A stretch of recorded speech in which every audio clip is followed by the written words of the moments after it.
a number of techniques about which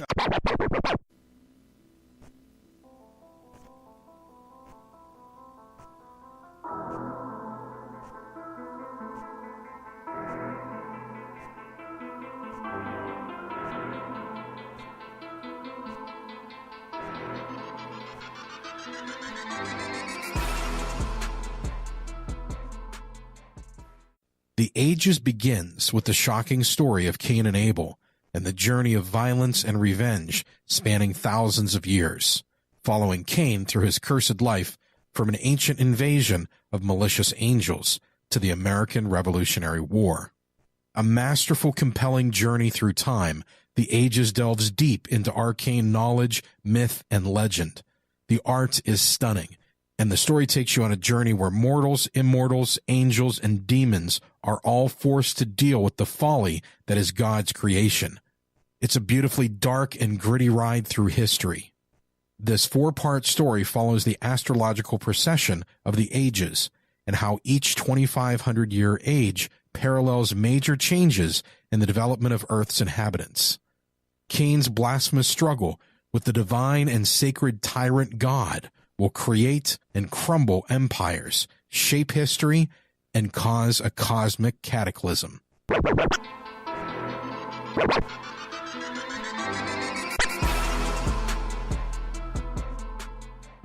I talked seem to be here already, and there seems to be a general movement in the direction of this kind of ultimate revolution.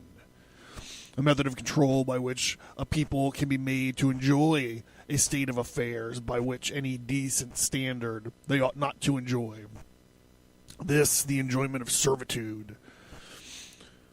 Well, this process is, as I say, has gone on for over the years, and I have become more and more interested in what is happening. And here I would like to briefly compare the parable of Brave New World with another parable which was put forth more recently in George Orwell's book, 1984. Orwell wrote the book between, I think, 45 and 48, at the time when the Stalinist terror regime was still in full swing, and just after the collapse of the Hitlerian terror regime. And his book, which I admire greatly, it's a book of very great talent and extraordinary ingenuity, shows, so to say, a projection into the future of the immediate past, of what for him was the immediate past and the immediate present. It was a projection into the future of a society where control was exercised wholly by terrorism and the violent attacks upon the mind-body of individuals. Whereas my own book, which was written in 1932, when there was only a mild dictatorship in the form of Mussolini in existence, was not overshadowed by the idea of terrorism, and I was therefore free in a way which Orwell was not free to think about these other methods of control, these non-violent methods, and I'm inclined to think the scientific dictatorship of the future. And I think there are going to be scientific dictators in many parts of the world. Will be probably a good deal nearer to the Brave New World pattern than to the 1984 pattern. They will a good deal nearer, not because of any humanitarian qualms of the scientific dictators, but because of the Brave New World pattern is probably a good deal more efficient than the other. That if you can get people to consent to the state of affairs in which they're living, the state of servitude, the state of being, having their differences ironed out and being made amenable to mass production methods on the social level, if you could do this, then you are likely to have a much more stable and lasting society. Much more easily controllable society than you would if you were relying wholly on clubs and firing squads and concentration camps. So that My own feeling is that 1984 picture was tinged, of course, by the immediate past and the present of which Orville was living. But the past and present of those years does not reflect, I feel, the likely trend of what's going to happen. Needless to say, we shall never get rid of terrorism. It will always find its way to the surface. But I think that insofar as dictators become more and more scientific, more and more concerned with the technically perfectly running society, they will be more and more interested in the kind of techniques which I imagined and described from existing realities in Brave New World. So that it seems to me that the ultimate revolution is not really far away. That we already a number of techniques for bringing about this kind of control are here. And it remains to be seen when and where and by whom they will first be applied in any large scale. That was Aldous Huxley, 1962.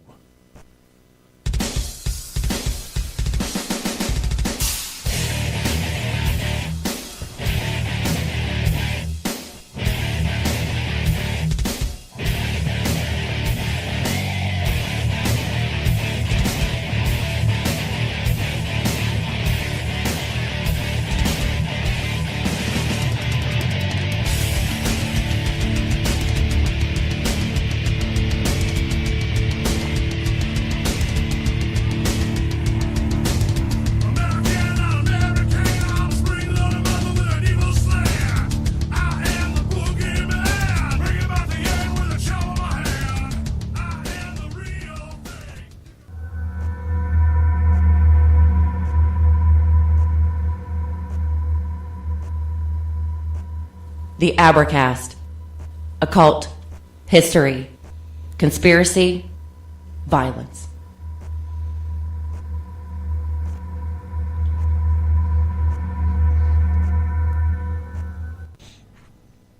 I'm sorry for that beeping during my cold open. I just posted a picture to Instagram, and I was getting notifications on my tablet, which I hardly ever use, and I was just using it today, so I fucked it all up. I'm sorry. Welcome to the Abercast. And I'm your host, Sherlock Holmes. Just kidding. I'm John Towers. Thank you guys for tuning in. Got a cool episode, I think, here for you. I like to try to keep track of what episodes collide or link in with other episodes, so we got a lot here. This episode is going to tie into the MK Ultra episodes, the Project Mockingbird episode, or the Operation Mockingbird episode, I can't remember, and the CIA Culture Creation episode, also as well as the mysterious life and dangerous life and mysterious death of William Colby episode. So before we get too far into it, support the show. I've grown stagnant on rates and reviews, so you guys can get on that for me. I'd appreciate it. It's free. It only costs you a little bit of time. Word of mouth, you can spread the disease. You know, if you are the kind of person that likes to listen to topics like this, then you probably know at least one other weirdo. So tell them about the show. You guys have something to talk about over your fucking water coolers or whatever. The best way, I'm sorry, Justin Rimmel, god damn it, buy some books. That's the best way to support the show, because that helps me actually pay for stuff. And you're like, what do you got to pay for? And I'm like, I got like equipment and bandwidth and my time. Because instead of finishing up inking this last issue of Rise of the Beast, I'm sitting here doing this on a Saturday night. Why Saturday and not Friday? I've been having some medical problems, so I couldn't record last night. So I'm recording tonight. Speaking of comic books, Revenge in a Saloon Called Hell is out there, and it is available. Hold on. All right, no more of those notifications now. It's out there. It's available. It's an open love letter to Sergio Leone spaghetti westerns. It's about a guy who figures out how to get to hell to take revenge on this demon lord that fucked him over and this fallen archangel who fucked him over. Coming up next is the Brass City. This is when you take a World War II era warbot and you drop them off in the desert to fight a war on terror. And all the shitty things that happened after that. I already talked about what episodes this week is going to be linked into. I should say right off the bat, a lot of this episode's research comes from a guy named Neil Sanders. He wrote a book, at least one, talking about this stuff. Also, Dave McGowan. And this is not like, this isn't going to take like the whole topic. This whole topic about this counterculture stuff and what involvement, what involvement, if any, the CIA had with creating or whatever they were doing with the counterculture. It's a complicated, question. And there's no way that I'm going to get through it with just a few hours. So this is just another shot at it. This is just another shot at it. Like I said, keep it in context with those other episodes we talked about, especially the CIA culture creation, especially the Mockingbird, and especially the William Colby episodes. So, okay, let's, I've been doing like magic stuff and Moby Dick, lately, and you're like, why are you back on this thing already? So here it is. I was watching this show called Dark Files. I don't know why it's called Dark Files. There's only one episode. Like, it should really just be called Dark File. But it was on History, I think. But it was about the Montauk Project, and that's like my shit. That's what got me into all this stuff. And it's a big, huge, long story, but like, we were driving my buddy's Civic on a beach in somewhere in Washington State one time, and we got the Civic stuck on the beach, so like some bros had to like tow us out using their Jeep, and we were like, well, we can't drive around on the beach anymore, what should we do? So we, in town that weekend, just happened to be a paranormal convention. So we went into there, and I kind of had my eyes open about the paranormal, and I bought this book called The Montauk Project, or The Montauk Chronicle. I can't remember what it is. Dave Fairhead has my book right now, but that's what kind of got me into this. So I was interested to see what these guys had to say, and of course it's like History Channel, so they had like one guy who was like the tinfoil hat guy, and then like the subject matter expert, and then like the skeptic dude, and they were talking about MK Ultra and LSD and mind control, and the tinfoil hat guy was like, yeah, I mean, like, this is the kind of stuff Timothy Leary was dealing with, like, was doing back in those days. And the skeptic guy, like, you could hear him just fall down, like, he just slid right off his shoes and was like, what do you mean Timothy Leary was in MK Ultra? Like, he was looking at the guy like he was retarded, and I'm in my living room freaking out, like, yeah, like, I think anyone with the mind to know that should fucking know it already, like, what do you talk, why is that so crazy? So that had one thing to do with it. And then I was watching Manhunt Unabomber on Netflix last week when I was, because I'll just turn something on and just watch it while I'm working, just like background noise or whatever. And I was interested because the guy who plays Vision played Ted Kaczynski in this, and I thought that was an interesting choice to have like a British dude or a Scottish guy or whatever play like a bearded mountain man. But I was interested in it, and like I think the second to the last episode, I think is just called Ted, talks all about him in and Harry Murray's mind control experiments in Harvard, or MK Ultra experiments in Harvard, and I thought that was super interesting. But they steered clear of all the LSD stuff. They just basically went for, like, they hooked them up with electrodes, and they made fun of them a lot, and that made them want to bomb stuff. So they totally skipped the LSD part of this show. But I thought that it was super interesting that they almost dedicated a whole episode to it. You know, it's interesting. Like I said, it's on Netflix. If you guys don't want to watch it all or whatever, it's super interesting, though. It was like the first time they used forensic linguistics to peg him. I thought that was very interesting, very cool. And I didn't know any of that stuff, so I was interested in that. So, but yeah, it's the second to the last episode. I believe it's just called Ted. But yeah, you could see he goes over this whole story about being a part of this MK Ultra. Again, like I said, it doesn't really fit in here because a lot of my episode is going to be about LSD. So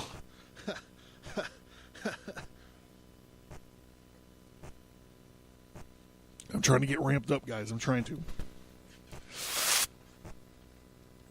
Okay, so I have long made up my mind that MK Ultra wasn't just about creating a Manchurian candidate.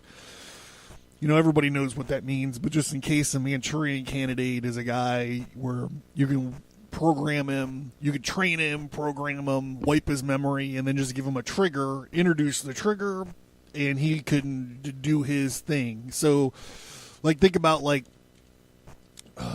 Sirhan and RFK.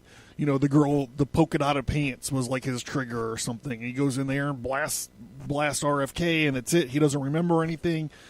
And I think that I did a whole episode on RFK. So add that to this fucking shit. That's what we're talking about. To the episode, not the shit, but the episodes that link this other episode. Anyhow, let me chew through this. I gotta try to wrap this up. I'm dragging ass already, everybody. I'm grilling steaks and scallops tonight, so I'm trying to. All right, they're not trying to just make this Manchurian candidate. Also, I think the Manchurian candidate, I know the term comes from the book, and it was the movie that Sinatra was originally in the movie, and then Denzel Washington was in the remake or whatever. But I actually think the term Manchurian candidate actually comes from a Fu Manchu book. I don't have the resources right now. You know, my computer's on running. The browser's right here. Google's on the other end of it. But I believe, without getting too far into it, that this term Manchurian candidate it doesn't refer to Manchuria or Manchu. I believe it refers to Manchu. I believe Dr. Fu Manchu. I believe it's a reference to a plot from a Dr. Fu Manchu episode or book or whatever. Anyhow. It's okay. It wasn't just to create a Manchurian candidate or to break the will of Soviet spies and wipe them of their memories. I have long ago started thinking that the CIA mind control project was actually to, neuter a whole generation, program them, an operation so successful that we are still, to this day, reeling from its implications. Whether it was to delegitimize the anti-war movement, or if it was to ingrain this leftist programming, or dissolve the family unit and make one's own self and their libido, one's most self-interest and libido God, and damn everything else. I don't know. But this episode is a direct sequel to the CIA culture creation episode, where I laid out the case of the CIA funding magazines to control debate, promote shitty art on purpose, and I asked the question about LSD. And those who promoted it, like Leary. Tonight, guys, I want you to mix up a good old-fashioned gin jihad and buckle up, because tonight I'm going to tell you about how the 60s died and the Orange Sunshine Connection.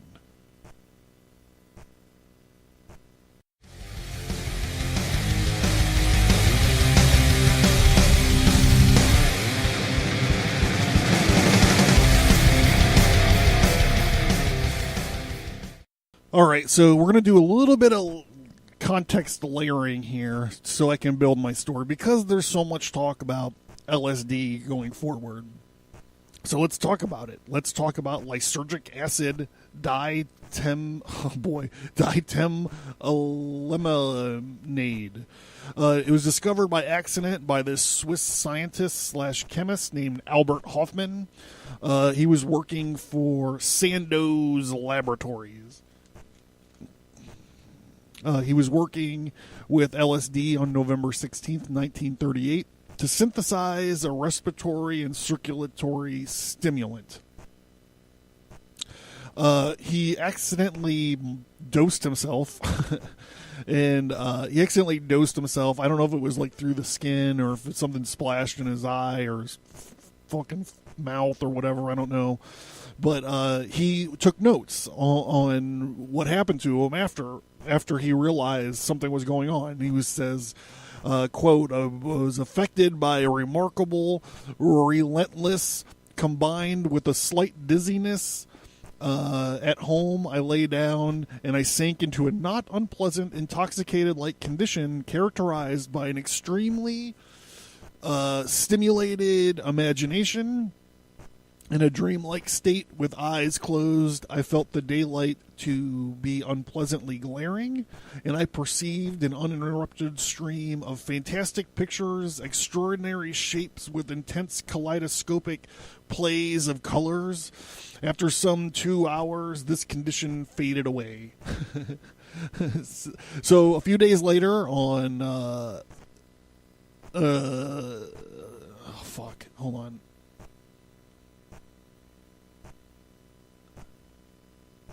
Okay. I think it was a few days later. My dates here are a little fucked up. I don't know what happened to my notes. I can't trust them right now. But I'm telling you that I can't trust them, so I'm nobody's shill. Later, Hoffman intentionally ingested 250 micrograms of LSD, which is a massive hit. That's about 10 standard hits.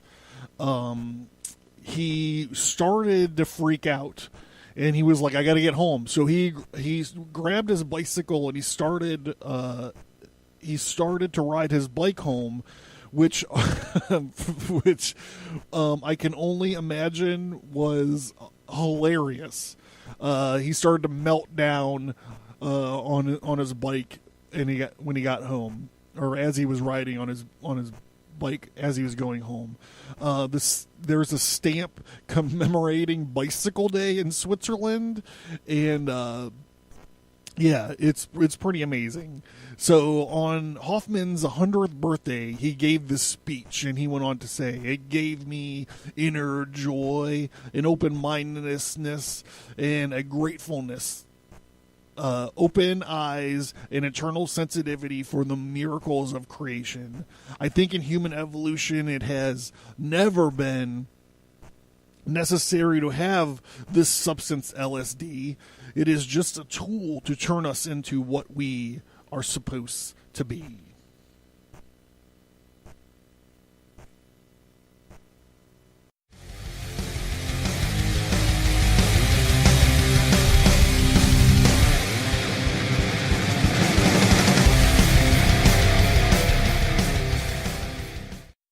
Okay, sorry, I had to run up and I'm marinating these steaks. I got these filet mignons and Delmonico. I had to flip them, rotate them in the marinade. You know what I'm saying? All right, so let's get into this. We're going to be talking about the end of the cultural era of the 60s. And I put end in quotation marks. And if you've listened to the show before, you know why. Because I'm infinitely agitated that we are stuck listening to this music over and over again for generations. Every fucking car commercial, every fucking Razor commercial, every fucking everything is set to a 60s song, and it's all bullshit. Okay, so the death of the 60s. So I'm going to try not to rant or rave. Like I said, I got to get through this. All right, so there's a few items here. This is what Neil, I think his name was Sanders.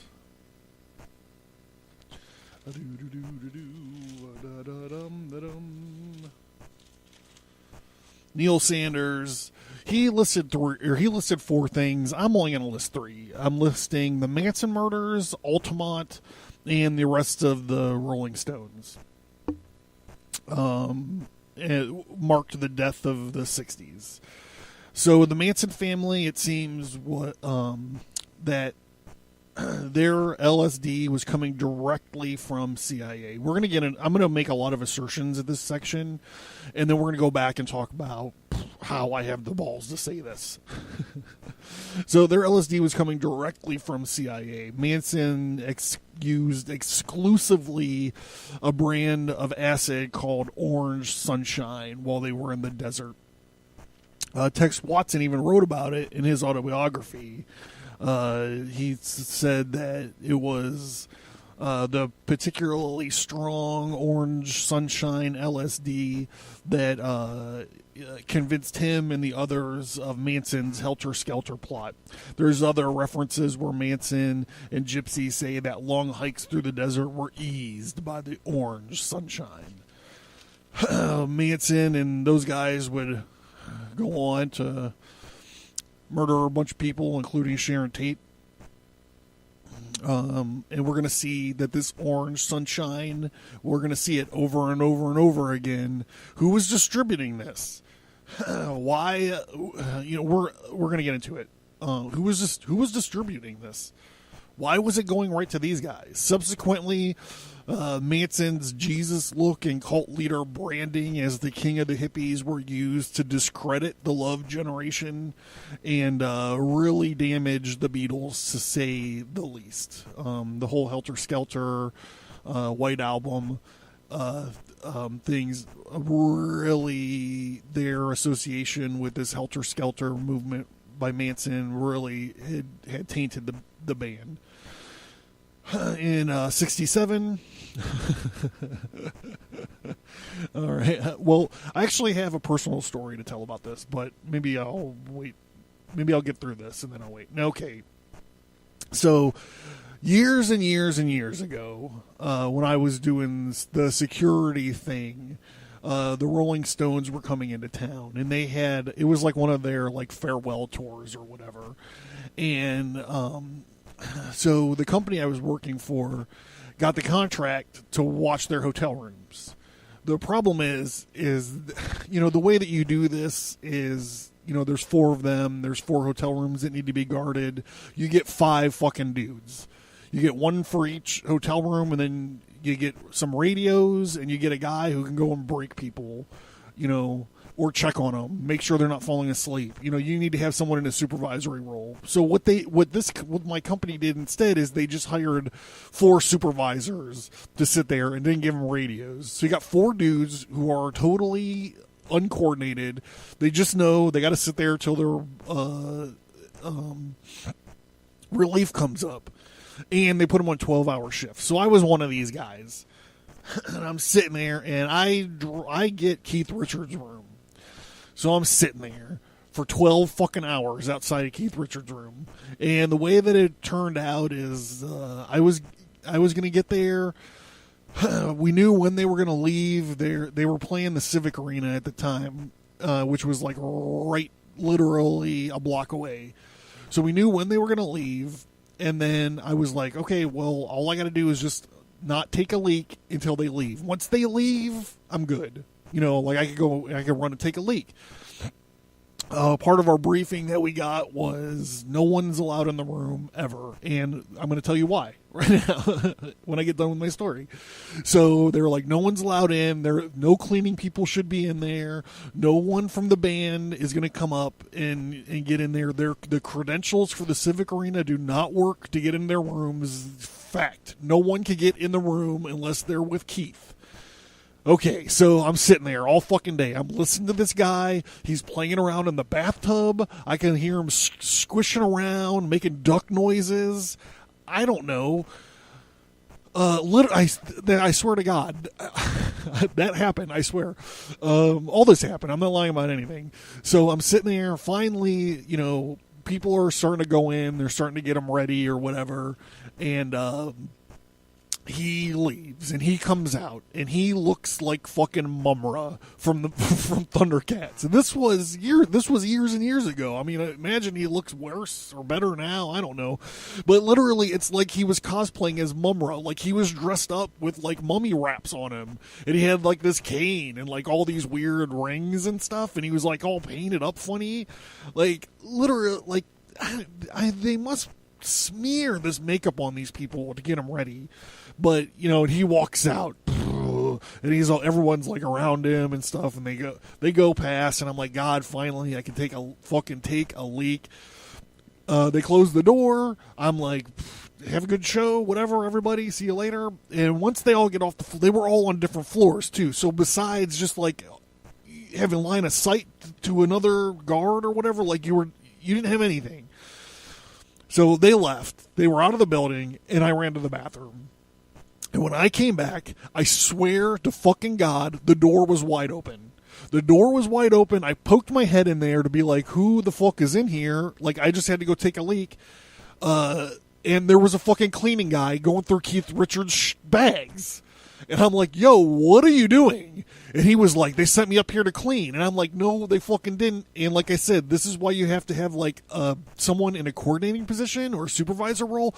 I couldn't call anyone. What am I supposed to do? Put this fucking guy in a headlock and drag him back down, leaving the door unsecured again?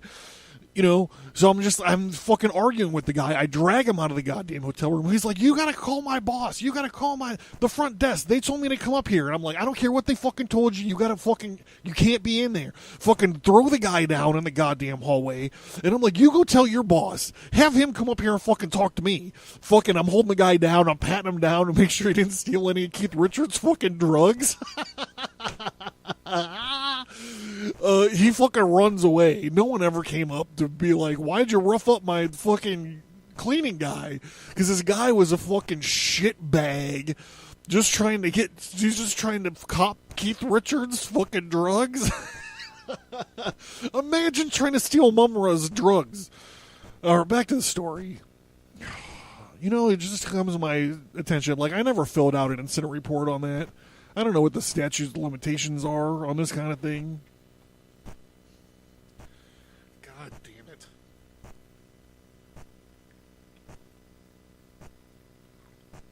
Oh,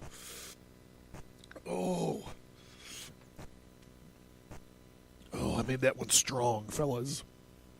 1967. The Rolling Stones get busted. The night before, they get hooked up / supplied with LSD from a guy in their entourage named Nick Schneiderman. Nick Schneiderman was described as a sinister Yank. He had numerous passports and a suitcase full of, have you figured it out yet? Orange sunshine acid. This Schneiderman guy escapes capture, and Mumra himself, Keith Richards, had thought always that they were set up by Schneiderman. All right, so we're going to move on a few years to Altamont Speedway. 1969, there was a free concert on the left coast version of, it was supposed to be the left coast version of Woodstock. Jefferson Airplane was there, the Grateful Dead was there, and the fucking Rolling Stones were there. All sorts of weird shit happened around this Altamont, and so much weird shit is someday this will probably be its own episode. So I'm not going to get bogged down into a lot of these details. Here's some of the anomalies. George Lucas was a cameraman. There was a Satanist / filmmaker. He started off as a Crowleyite in the Ordo Templi Orientis. His name was Kenneth Anger. He was there doing rituals above the stage. I've spoken about Kenneth Anger before, especially in the Babylon Working episodes, because he made a movie called Welcome to the, I think, Pleasure Dome, Initiation into the Pleasure Dome, or Introduction into the Pleasure Dome, with Marjorie Cameron. who was the lady that L. Ron Hubbard and Jack Parsons was gangbanging to make a star child.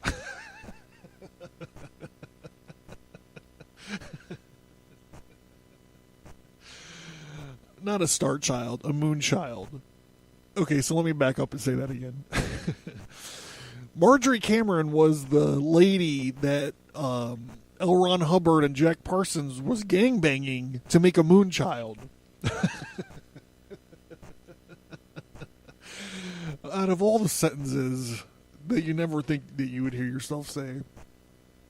All right, Kenneth Anger was there doing some kind of satanic ritual. Oh, yeah, and 4 people fucking were murdered during the show. Grace Slick had this to say. The vibes were bad. Something was very peculiar. Not particularly bad, just real peculiar. It was a kind of hazy, abrasive, and unsure day. I had expected loving vibes of Woodstock, but that wasn't coming at me. This was a whole different thing.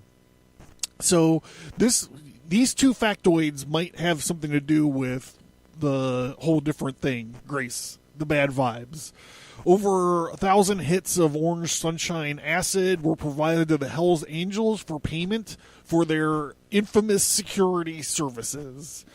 The show was flooded with Orange Sunshine Acid, and no one brought enough Thorazine to deal with bad trips or whatever.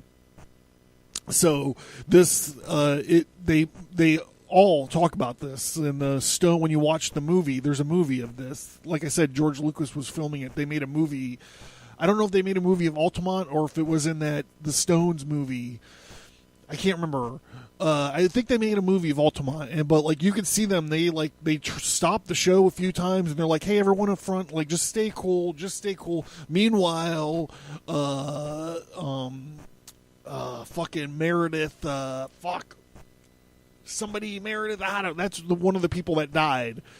They were like, he pulled a long .22 pistol out of his waistband, and the Hells Angels stabbed him to death right in the middle of Sympathy for the Devil. So just think of that.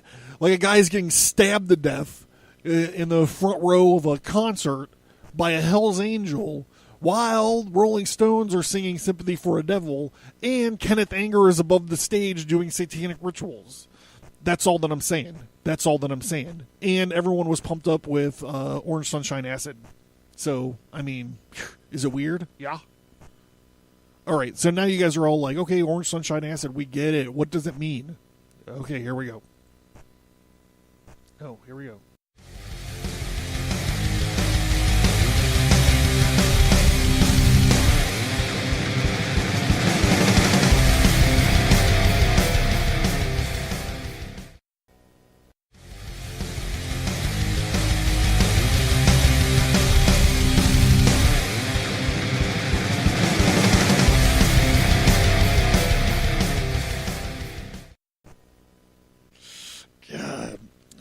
Okay, so in the late 40s, the Office of Naval Intelligence was experimenting with mescaline, which is a peyote derivative, and the newly formed CIA was very interested in the LSD.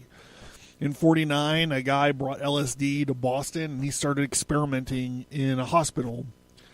Soon, covert experiments were being carried out in hospitals in L.A., in 1953, when MK Ultra was launched, this doctor began treating alcoholism with LSD, quote, treating, quote, experimenting. In 1953, the CIA tried to purchase 10 kilograms of LSD from Sandoz. Now, you remember the Hoffman thing, that's who he was working for when he discovered LSD. Sandoz is a gigantic pharmaceutical company. Okay, 10 kilograms is 22 pounds of LSD. LSD is actually hard to make. Only 40 grams have ever been made at that point. CIA went to U.S. pharmaceutical company Eli Lilly, and they synthesized a ton of it for the CIA. An assload of illegal, uninformed, unethical experiments, thousands of lives impacted without a second thought, ensued until 1967. State hospitals, children, army soldiers, African-American heroin addicts, prisoners, all under the experimentation of this powerful mind-altering drug. In 1966, the Federal Drug Administration made LSD experiment-only drug and restricted the research. Now, this was not to protect anybody, but this was a way to give only CIA the access to LSD, and no one else could have it to experiment with. So that's important to keep sight of. After 1966, the FDA made it illegal, made it an illegal drug and restricted experimentation only. So everything after 1966, anyone who experimented with LSD after 1966 had a connection to CIA, kind of by definition of this regulation from the FDA. You see where I'm going with this? Can you see it already? Do you need to finish the episode?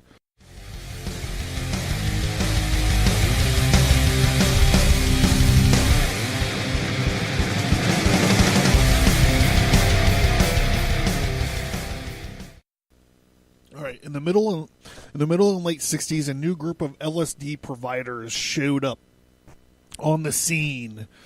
They were called the home cooks, who could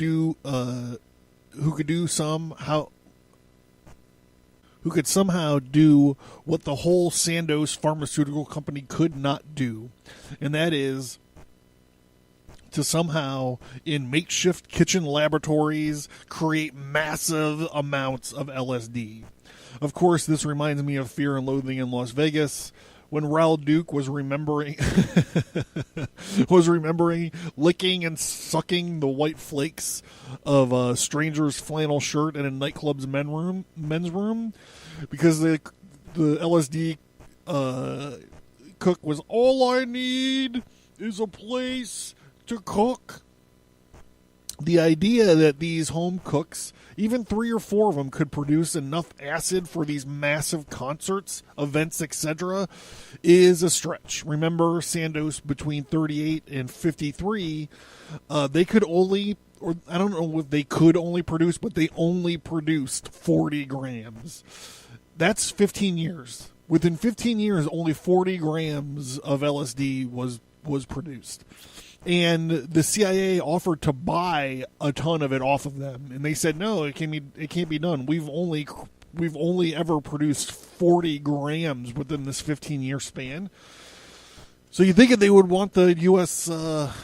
money, they would have just been like, yeah, sure, we'll fucking pump it out. But they didn't. Instead, it was up to these fucking home cooks that were wandering around the Whiskey A Go-Go and all that, trying to find a place to cook. Soon, another group of dudes showed up on the scene, and they were called the Johnny Appleseeds of LSD. We're going to talk about 3 of these guys. They come on the scene, and their stories are that they have a ton of acid. And where would they go? They would flood the counterculture with it. But, of course, they all have connections to CIA. Captain Alfred Hubbard flooded the Haight-Ashbury with an endless amount of LSD. He was a smuggler. He was connected to the mafia. Before the Lend-Lease bill was signed, and before the U.S. joined World War II, this guy was smuggling munitions into the UK. He used Canadian contacts to launder money to fund OSS and CIA operations in Europe. And in the early to mid-50s, he became a huge promoter of LSD and its properties of, quote, spiritual healing, unquote. He introduced thousands of people thousands of people, opinion makers to LSD, thousands of movers and shakers to LSD. One of the people that he met early on was Tim Leary.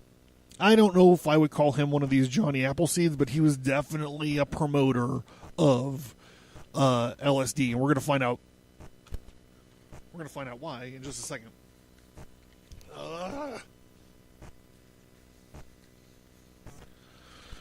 Running out of time. Steaks. Scallops. Tim Leary is an American psychologist and writer and a champion of LSD. He was a counterculture hero.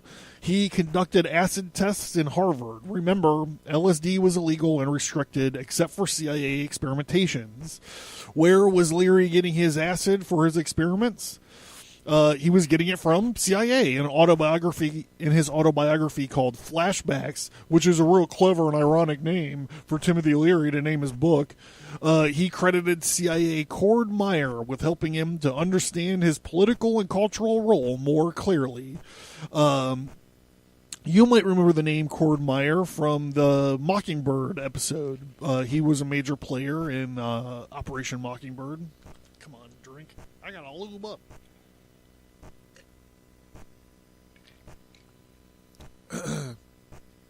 Leary once said in an interview, this is when it gets deep, my friends. Look back. Many things we thought were accidents turn out they were not. The entire LSD movement itself was sponsored originally by the CIA, to whom I give great credit. 80% of the decisions I made were suggested to me by CIA people. I like CIA. Yes, I was a willing agent of CIA. End quote. Let me just and do that again. Quote. Timothy Leary said, quote, look back, many things we thought were accidents turn out that they were not. The entire LSD movement itself was sponsored originally by the CIA, to whom I give great credit. 80% of the decisions I made were suggested to me by CIA people. I like the CIA. Yes, I was a willing agent of the CIA, unquote.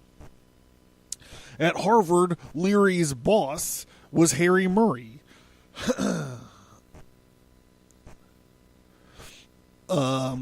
Who has recently been thrust into a little light, like I mentioned earlier, by the Manhunt Unabomber TV show.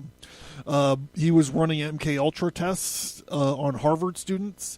Like I said, season 1, episode 6, called TED. If all you're interested in that, you can just tune into that and check that out. Like I said, it glosses over. It actually doesn't gloss over. It omits any LSD usage that might have happened. Another one of these Johnny Appleseeds of LSD is a guy named Michael Hollingshead, who is tied to MI6. MI6 is like the British version of the CIA. He introduced Roman Polanski, let's do this. He introduced pedophile Roman Polanski to LSD.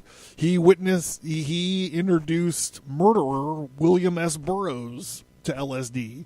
He introduced beat poet Allen Ginsberg on LSD, and Keith Richards of the Rolling Stones.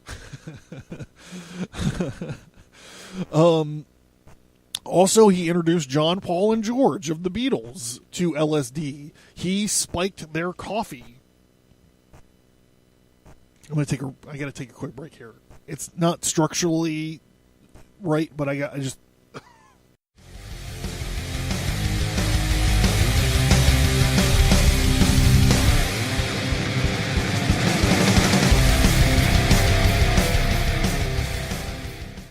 All right, speaking of Lennon, in 1980, he was asked by Playboy magazine, so when's the last time you took acid?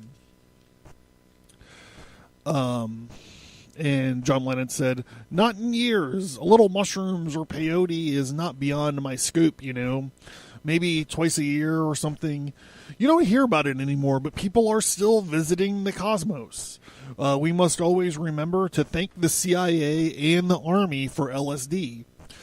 That is what people forget. Everything is the opposite of what it is. Isn't it, Harry? He goes on to say, they invented LSD to control people, but what they did was to give us freedom. Okay, so the third of these Johnny Appleseed characters is a guy named Owsley Bear Stanley. The bear is quotation marks. They called him Bear because this dude was hairy as fuck. He's the last of these Johnny Appleseeds of LSD characters that we're going to talk about. He was one of the first independent sources to produce large volumes of LSD. Legend has it that he produced a half a kilogram of LSD once, which is like 5 million hits. The amount of LSD this guy was moving around San Francisco was essential to the hippie anti-war generation of love, yada, yada, yada, and he was just giving it away. He set up a lab, and he was just producing this stuff to give it away. And then when it became illegal, he made a lab in the Denver, like underneath the Denver Zoo, to create LSD, to give it away.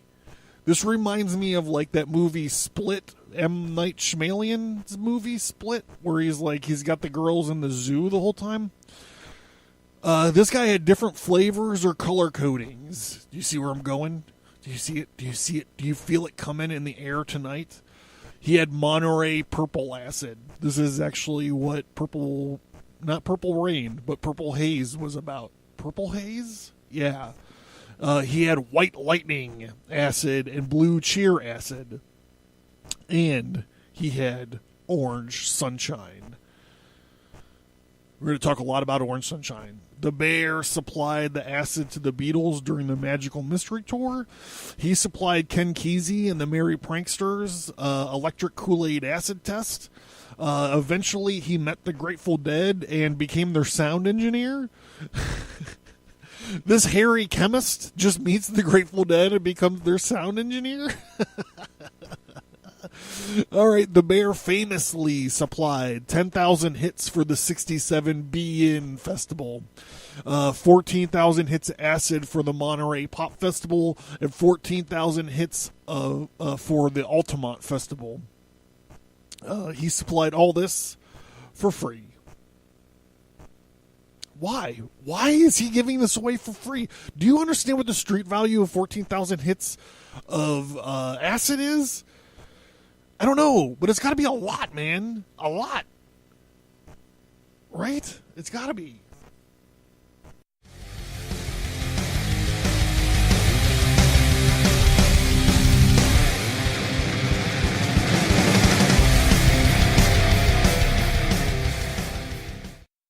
So I love it in that summary where he goes, he comes forth to test the fate of the Dar El Harb. That's really cool. Like the adversary comes forth to test your faith. I stole that from Frank Herbert's Dune, where they say the desert tests Arrakis, test your faith. Oh, in my book, Cyrus the Dead Guy tests your fate. All right, so literally every single one of these Johnny Appleseed characters, including Timothy Leary, eventually join forces, and they create this religious arm of this LSD distribution movement, and they call it the Brotherhood of Eternal Love. And it's operating outside of L.A. A guy by the name of Ronald Stark is connected to the CIA. He is responsible for 50 million hits of LSD. Ironically, this is funny. Ronald Stark was arrested in Italy in 1975 for drug charges, and he was released instantly because he was an intelligence agent. Timothy Leary was involved. We already know he's connected with the CIA and the HMFIC. The principal dude, can you guess who it is? It's the Bear. Owsley Bear Stanley is involved with this Brotherhood of Eternal Love. Orange Sunshine was being sent overseas to Vietnam. The Brotherhood of Eternal Love in the narrative, especially from Leary, was like they were just a few surfer kids in California who drove around in VW vans. How can a few surfer kids get Orange Sunshine into Vietnam? Vietnam. I don't know. How can you get Orange Sunshine into the Nam? How? How could a few kids in VW vans get Orange Sunshine acid into Vietnam? How? I'm going to end on this note. Orange Sunshine acid was also the stuff that Hunter Thompson was talking about. When he took, like, at the very beginning of Fear and Loathing in Las Vegas. We were somewhere around Barstow on the edge of the desert when the drugs began to take hold. I remember saying something like, "I feel a bit lightheaded. Maybe you should drive." And suddenly there was a terrible roar all around us, and the sky was full of what looked like huge bats, all swooping and screeching and diving around the car, which was going about 100 miles an hour with the top down to Las Vegas. And a voice was screaming, "Holy Jesus, what are these goddamn animals?" Then it was quiet again, and my attorney had taken his shirt off and was pouring beer onto his chest to facilitate the tanning process. "What the hell are you yelling about?" he muttered, staring up at the sun with his eyes closed and covered with his wraparound Spanish sunglasses. "Never mind," I said. "It's your turn to drive." I hit the brakes and aimed the great red shark towards the shoulder of the highway. No point mentioning these bats, I thought. The poor bastard will see them soon enough. It was almost noon, and we still had more than 100 miles to go. They'd be tough miles. Very soon I knew we'd both be completely twisted, and there was no going back and no time to rest. We'd have to ride it out. Press registration for the fabulous Mint 400 was already underway, and we had to get there by 4 to claim our soundproof suite. A fashionable sporting magazine in New York had taken care of the reservations, along with the huge red Chevy convertible we'd just rented off the lot on the Sunset Strip. And I was, after all, a professional journalist, so I had an obligation to cover the story, for good or ill. The sporting editors had also given me $300 in cash, most of which was already spent on extremely dangerous drugs in the trunk of the car. It looked like a mobile police narcotics lab. We had 2 bags of grass, 75 pellets of mescaline, 5 sheets of high-power blotter acid, a salt shaker, half full of cocaine, and a whole galaxy of multicolored uppers, downers, screamers, laughers, and also a quart of tequila. A quart of rum, a case of Budweiser, and a pint of raw ether, and 24 amyls. All this had been rounded up the night before in a frenzy of high-speed driving all over Los Angeles County, from Topanga to Watts, and we picked up everything we could get our hands on. Not that we needed all this for the trip, but once you get locked into a serious drug collection, the tendency is to push it as far as you can. The only thing that really worried me was the ether. There was nothing in the world more helpless and irresponsible and depraved than a man in the depths of an ether binge. And I knew we'd get into that rotten stuff pretty soon. Probably at the next gas station. We had sampled almost everything else, and now, yes, it was time for a long snort of ether. And to do the next 100 miles in a horrible, slobbering, sort of spastic stupor. The only way to keep alert on ether is to do a lot of amyls. Not all at once, but steadily, just enough to maintain focus at the 90 miles an hour through Barstow. "Man, this is the way to travel," I said to my attorney. He leaned over and turned up the volume on the radio, humming along with the rhythm section and kind of moaning the words, "1 toke over the line, sweet Jesus. 1 toke over the line. 1 toke, you poor fool. Wait till you see those goddamn bats. I can barely hear the radio.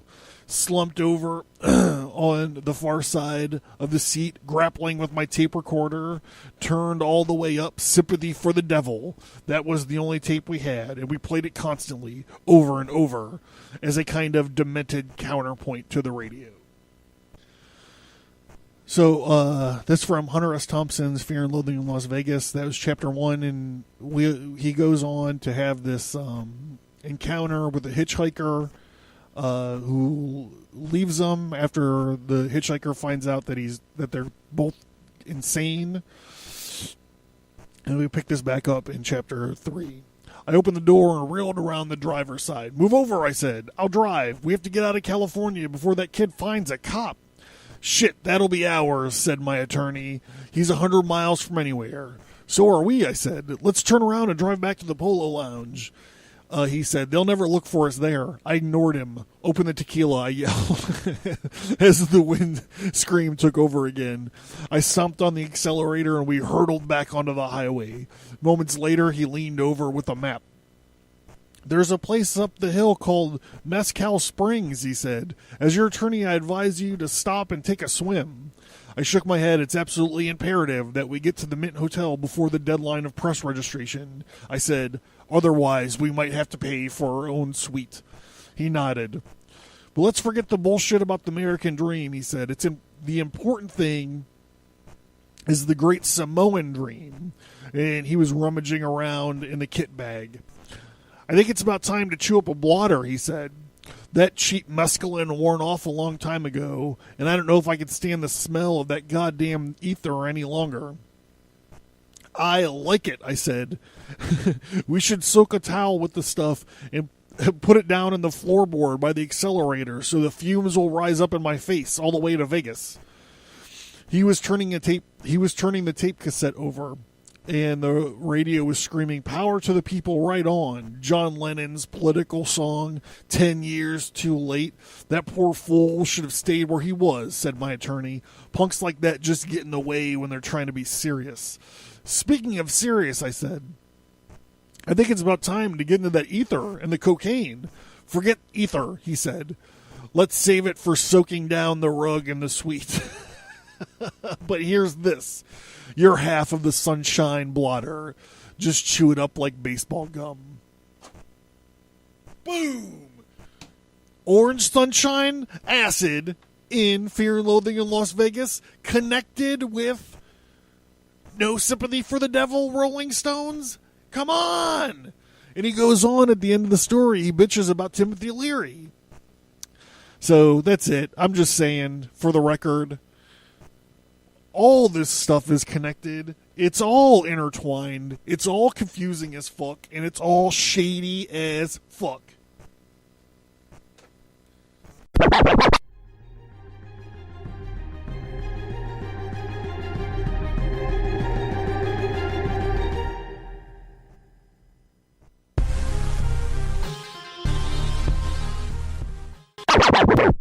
Vienna, 1683.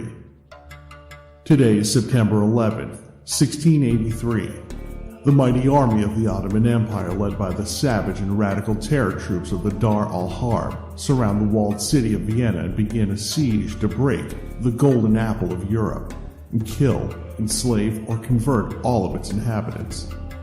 The valiant citizens stand against the tyrannical army with the steadfast leadership of Count Ernst Rudiger von Stromberg, the help of the ever-living rebel Cyrus the Dead Guy, and the hopes of the faraway King Jan Sobieski III and his army of flying hussars.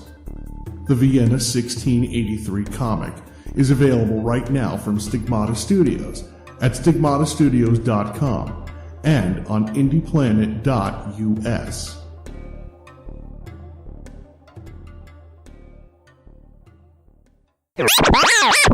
The Non-Standard Squad, 1944.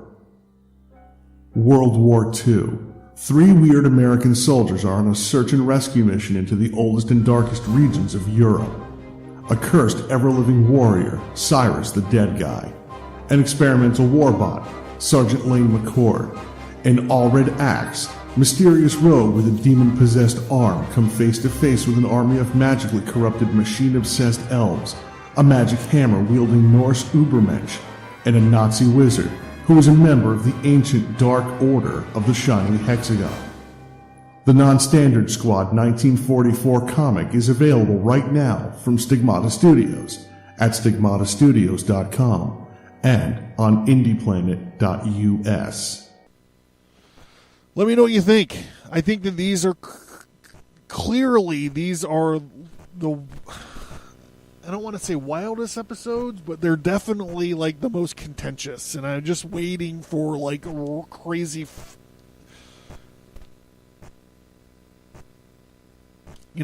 feedback or whatever. Feedback. Let me know what you think. Am I full of shit? I don't know. What do you think? I think there's a lot of crazy stuff in here. All right. So here we go. That's the end. I ran a little bit long. I got to go cook steaks and scallops now. And finish inking this book. Fuck, man. That's what I got to do. I got a bunch of shit to do tonight. Support the show. Rate and review it. If you have like the 3 minutes it will take to do it, I would love to get some rate and reviews. Thank you guys for listening. I love everybody, and I really appreciate you letting me help you get you through your study time or your fucking work time in cubicle farms or, whatever. I do not look at this lightly, which is why I kind of want to get to know what you guys like about the show more. What do you not like about the show? What kind of episodes do you like more? That's kind of like why I keep asking you to rate a review. As I want to know, like, what's appealing to you, what's not. What do you think I'm full of shit on? What do you don't think I'm full of shit on? I don't know. Whatever. Just, like, sending an email into a fucking black hole with you people and rating and reviewing. That being said, thank you guys for all your support. Thank you for listening. Hit me up on Twitter. Hit me up on Instagram. I've been posting a lot of stuff for the new books on Instagram lately. So that's fun. And I have totally fell off the truck with the Facebook page. It's still there, but I'm not really posting anything on there because I don't get any participation. Like, you're there. You guys are all out there listening. I don't just engage. Anyhow, I'm not bitching about it. I got a bunch of shit I got to do still tonight. But I'm going to leave you with this band. They're called Wings for Armor. When I used to do book release parties, they were my book release band. But they're awesome. Please check them out. Actually, they don't exist anymore, but you can find them. I'll put a link if they have a Bandcamp. They used to have a website. I don't know. Anyhow, I just want to play it because I want something to like kind of even out before I get onto my stressful cooking night. Like I said, medical problems, y'all. It's all about staying calm. So here we go. Like let's get into this. Murph and Chrissy, Wings for Armor. Oh, you cock smoking sucker. Thank you guys. See you next week. Yay, yay.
was younger, you had a big plan for me. And I can see that you're kinda disappointed.